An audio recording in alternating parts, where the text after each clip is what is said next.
ರಾಜ್ಯಗಳಲ್ಲಿ ರಾಮ್ಜಿ ಯೋಜನೆ ಬಗ್ಗೆ ಅಪಪ್ರಚಾರ. ಶಿವಮೊಗ್ಗದಲ್ಲಿ ಸಂಸದ ಕೋಟಾ ಶ್ರೀನಿವಾಸ್ ಪೂಜಾರಿ ಹೇಳಿಕೆಯನ್ನ ಕೊಟ್ಟಿದ್ದಾರೆ. ಕೆಲ ರಾಜ್ಯಗಳಲ್ಲಿ ವಿಬಿಜಿ ರಾಮ್ಜಿ ವಿಚಾರಕ್ಕೆ ಅಪಪ್ರಚಾರ. ಶಿವಮೊಗ್ಗದಲ್ಲಿ ಸಂಸದ ಕೋಟಾ ಶ್ರೀನಿವಾಸ್ ಪೂಜಾರಿ ಹೇಳಿಕೆ. ಪಶ್ಚಿಮ ಬಂಗಾಳ, ಕರ್ನಾಟಕ ಸೇರಿದಂತೆ ಕೆಲ ರಾಜ್ಯದಲ್ಲಿ ಅಪಪ್ರಚಾರ.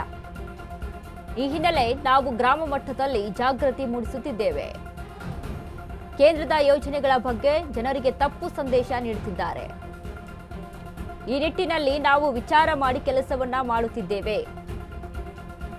ಈ ಮೊದಲು 100 ದಿನ ಇದ್ದ ಕೂಲಿ ಕೆಲಸ 125ಕ್ಕೆ ಏರಿಕೆ ಆಗಿದೆ. ಕೂಲಿ ಪಾವತಿ ಅವಧಿ 2 ವಾರದಿಂದ 1 ವಾರಕ್ಕೆ ಇಳಿಕೆ ಮಾಡಿದೆ. ಕೇಂದ್ರ ಸರ್ಕಾರದ ಅನುದಾನ ಮಧ್ಯವರ್ತಿಗಳು ಬಳಸಿಕೊಳ್ಳುತ್ತಿದ್ದರು. ಅದಕ್ಕಾಗಿ ಹೊಸ ಕಾಯ್ದೆ ರೂಪಿಸಲಾಗಿದೆ. ಕೋಟಾ ಶ್ರೀನಿವಾಸ್ ಹೇಳಿಕೆಯನ್ನ ಕೊಟ್ಟಿದ್ದಾರೆ.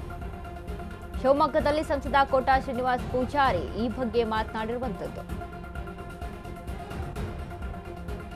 ಕೆಲ ರಾಜ್ಯಗಳಲ್ಲಿ ವಿಬಿಜಿ ರಾಮ್ಜಿ ಯೋಜನೆಯ ಬಗ್ಗೆ ಅಪಪ್ರಚಾರವಾಗ್ತಾ ಇದೆ. ಶಿವಮೊಗ್ಗದಲ್ಲಿ ಸಂಸದ ಕೋಟಾ ಶ್ರೀನಿವಾಸ್ ಪೂಜಾರಿ ಹೇಳಿಕೆ.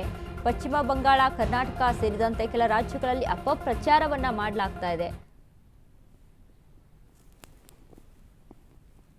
ಅಪಪ್ರಚಾರವಾದ ಹಿನ್ನೆಲೆಯಲ್ಲಿ ಜನರಿಗೆ ಸತ್ಯದರ್ಶನ ಮಾಡಬೇಕು ಅನ್ನುವ ಕಾರಣಕ್ಕೋಸ್ಕರ ಕರ್ನಾಟಕದಲ್ಲಿ ಭಾರತೀಯ ಜನತಾ ಪಕ್ಷ ಇಡೀ ರಾಷ್ಟ್ರದಲ್ಲೇ ಮಾಡ್ತಾ ಇದ್ದೇವೆ. ಕರ್ನಾಟಕದಲ್ಲಿ ವಿಶೇಷವಾಗಿ ಪ್ರತಿ ವಿಧಾನಸಭಾ ಕ್ಷೇತ್ರದಲ್ಲಿ ಮತ್ತು ಜಿಲ್ಲಾ ಮಟ್ಟದಲ್ಲಿ, ಗ್ರಾಮ ಪಂಚಾಯತಿಗಳ ಮಟ್ಟದಲ್ಲಿ ಜನಜಾಗೃತಿ ಅಭಿಯಾನವನ್ನು ನಮ್ಮ ಪಾರ್ಟಿ ವತಿಯಿಂದ ಇವತ್ತು ನಾವು ಮಾಡ್ತಾ ಇದ್ದೇವೆ.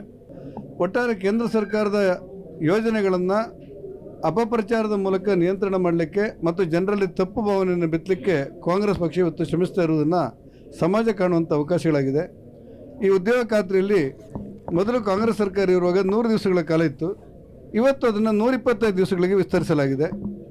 ಮೊದಲು 15 ದಿವಸದಲ್ಲಿ ಅವರಿಗೆ ಹಣ ಪಾವತಿ ಮಾಡಬೇಕು ಕೂಲಿ ಮಾಡುವವರಿಗೆ ಅಂತ ಇತ್ತು. ಹೊಸ ಕಾಯ್ದೆಯಲ್ಲಿ 7 ದಿವಸಕ್ಕೆ ಹಣ ಪಾವತಿ ಮಾಡಬೇಕು ಅಂತ ಯೋಚನೆ ಮಾಡಲಾಗಿದೆ. ಒಟ್ಟಾರೆ ಪಾರದರ್ಶಕವಾಗಿ ಸುಮಾರು ಭಾರತ ದೇಶದಲ್ಲಿ 20ರಿಂದ 25ರವರೆಗೆ 22.5 ಸಾವಿರ ಕೋಟಿ ರೂಪಾಯಿ ಭ್ರಷ್ಟಾಚಾರ ಮಾಡಲಾಗಿತ್ತು. 22.5 ಸಾವಿರ ಕೋಟಿ ರೂಪಾಯಿನ ಸಾರ್ವಜನಿಕರ ತೆರಿಗೆ ಹಣವನ್ನು ಬಡವರಿಗೆ ತಲುಪಿಸುವುದನ್ನು ಬಿಟ್ಟು ಮಧ್ಯವರ್ತಿಗಳು ಅದನ್ನು ಆಕ್ರಮವಾಗಿ ಯಂತ್ರಗಳ ಮೂಲಕ ಕಾಮಗಾರಿ ಮಾಡಿ ಭ್ರಷ್ಟಾಚಾರ ಮಾಡ್ತಾ ಇದ್ದಾರೆ ಎನ್ನುವ ಕಾರಣಕ್ಕೆ ಅದಕ್ಕೊಂದಿಷ್ಟು ಪಾರದರ್ಶಕತೆಯ ಸ್ವರೂಪ ಕೊಡಬೇಕು ಅಂತೇಳಿ ಹೊಸ ಕಾಯ್ದೆಯಲ್ಲಿ ಪಾರದರ್ಶಕತೆಯನ್ನು ಅಳವಡಿಸಲಾಗಿದೆ. ಇದರಿಂದ ಬಡವರಿಗೆ ಯಾರಿಗೂ